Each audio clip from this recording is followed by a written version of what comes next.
بعد قرار البعد هتحس ان الشخص اللي فارقته بيوحشك، وده الطبيعي جدا، لان اللي بيحب بجد بيتوجع لما بيبعد.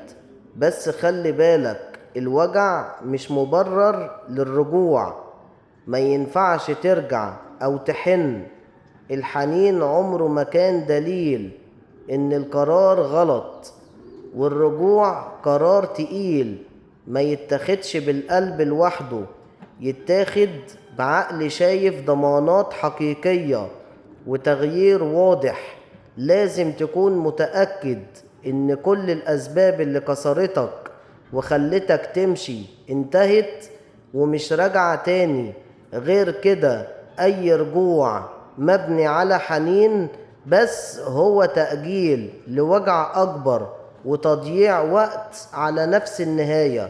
وعجبي على الدنيا.